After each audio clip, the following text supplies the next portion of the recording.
Hello friend, સ્વાગત છે તમારું ગુજરાતી રેસીપી કિચનની અંદર। આજે હું તમારી સાથે શેર કરીશ બીડા વાળવાની ઝંઝટ વગર ગુજરાતી પાત્રા બનાવવાની રેસીપી। તો ચલો ખાવામાં એકદમ ટેસ્ટી ગુજરાતી પાત્રા બનાવવાનું શરૂ કરીએ। તો ગુજરાતી પાત્રા બનાવવા માટે તમે જોઈ શકો છો, મેં અહીંયા 100 ગ્રામ જેટલા પત્તરવેલીના પાન લીધા છે, જેને અડવીના પાન પણ કહેતા હોય છે। તો પાનને મેં અહીંયા ચોખ્ખા પાણીએ ધોઈ અને કોરા કરી લીધા છે। તો હવે આપણે પાનને કટ કરી લઈશું।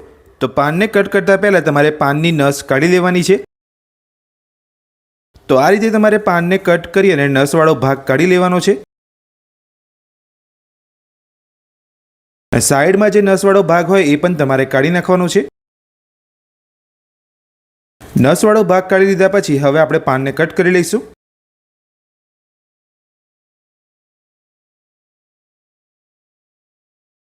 તો આ રીતે તમારે પાનમાંથી નસ કાઢી અને પાનને કટ કરી લેવાનું છે। તમે જોઈ શકો છો એકદમ સરસ આપણું પાન કટ થઈ ગયું છે। તો આ જ રીતે આપણે બધા જ પાનમાંથી નસવાળો ભાગ કાઢી અને પાનને કટ કરી લઈશું। તો બધા જ પાનની નસ કાઢીને આપણે અહીંયા પાનને કટ કરી લીધા છે। પાનને કટ કરી લીધા પછી હવે ગુજરાતી પાત્રા બનાવવા માટે તમે જોઈ શકો છો, મેં અહીંયા એક વાસણની અંદર 200 ગ્રામ જેટલું બેસન લીધું છે। તો હવે આપણે બેસનની અંદર નાની અડધી ચમચી તીખું મરચું ઉમેરીશું, સાથે જ નાની 1 ચમચી ધાણા જીરું પાવડર ઉમેરીશું, નાની અડધી ચમચી જીરું ઉમેરીશું, 2 ચપટી જેટલો ગરમ મસાલો ઉમેરીશું, સાથે જ સ્વાદ પ્રમાણે મીઠું ઉમેરીશું, 1 ચમચી આદુ લસણની પેસ્ટ ઉમેરીશું, સાથે જ 2 મોટી ચમચી જેટલો આંબલીનો પલ્પ ઉમેરીશું। બેસનની અંદર આંબલીનો પલ્પ ઉમેરી લીધા પછી હવે આપણે 2 ચમચી જેટલો ગોળ ઉમેરીશું। ગોળ ઉમેરી લીધા પછી નાની અડધી ચમચી હળદર પાવડર ઉમેરીશું। હવે આપણે બેસનની અંદર 2 ચમચી જેટલું તેલ ઉમેરીશું। બધું સરસ હાથ વડે મિક્સ કરી લઈશું। બધું સરસ મિક્સ કરી લીધા પછી હવે આપણે બેસનની અંદર થોડું પાણી ઉમેરતા જઈ અને એક ખીરું બનાવી લઈશું।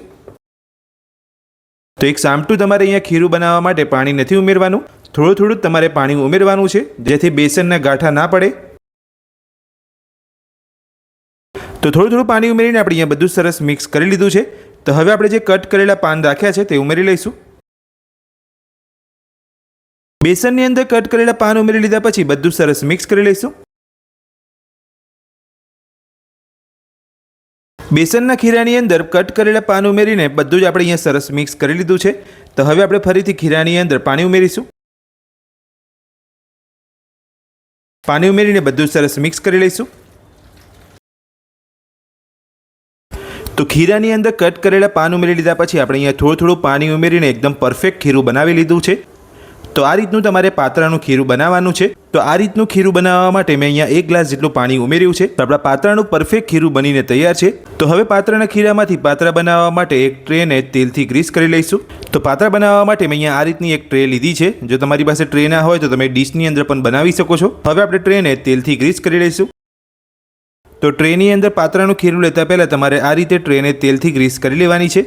તો આપણે અહીંયા ચારે બાજુ ટ્રેને તેલથી ગ્રીસ કરી લીધી છે। તો હવે આપણે ટ્રેની અંદર થોડા સફેદ તલ ભભરાવીશું।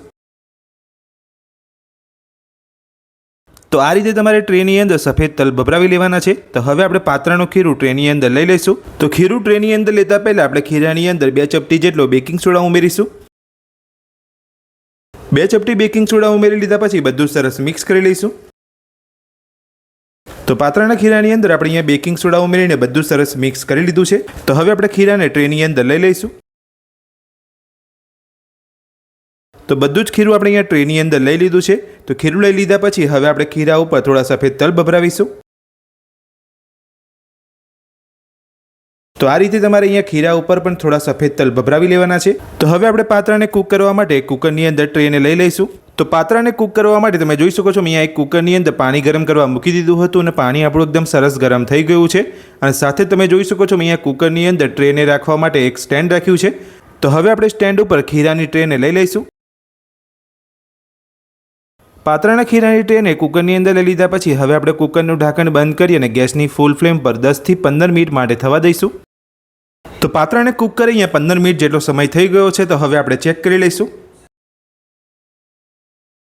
તો તમે જોઈ શકો છો આપણું ચપ્પુ એકદમ સરસ અહીંયા ક્લીન બહાર આવી રહ્યું છે અને પાત્રા એકદમ સરસ આપણા કૂક થઈ ગયા છે। તો હવે આપણે ટ્રેને બહાર કાઢી લઈશું અને પાત્રાને ઠંડા થવા દઈશું। તો પાત્રાની ટ્રે આપણી અહીંયા ઠંડી થઈ ગઈ છે। તો હવે આપણે પાત્રાને કટ કરી લઈશું।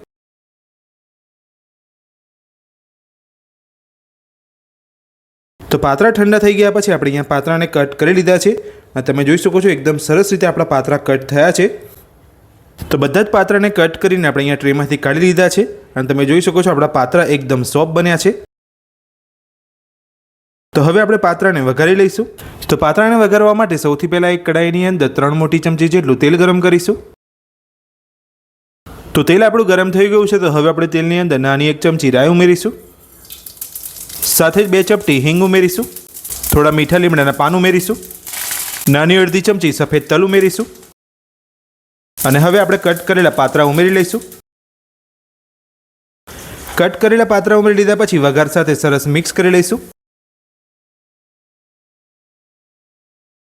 તો પાત્રા ઉમેરીને આપણે અહીંયા વઘાર સાથે સરસ મિક્સ કરી લીધા છે અને ખાવામાં એકદમ સોફ્ટ અને ટેસ્ટી ગુજરાતી પાત્રા બનીને આપણા તૈયાર છે। તો હવે આપણે પાત્રાને એક પ્લેટની અંદર સર્વ કરી લઈશું। તો બીડા વાળવાની ઝંઝટ વગર ખાવામાં એકદમ સ્વાદિષ્ટ આપણા ગુજરાતી પાત્રા બનીને તૈયાર છે અને આપણે એક પ્લેટની અંદર સર્વ પણ કરી લીધા છે। તો આ ગુજરાતી પાત્રા બનાવવાની રેસીપી તમને મારી કેવી લાગી મને કોમેન્ટ બોક્સની અંદર કોમેન્ટ કરીને જરૂરથી જણાવજો અને મારી આ રીતે ગુજરાતી પાત્રા બનાવવાનું ઘરે એકવાર જરૂરથી ટ્રાય કરજો। આજની રેસીપી પસંદ આવી હોય તો વિડીયોને લાઇક કરજો અને આ જ રીતની નવી રેસીપી મેળવવા માટે ચેનલને સબસ્ક્રાઇબ કરી રાખજો। Thank you.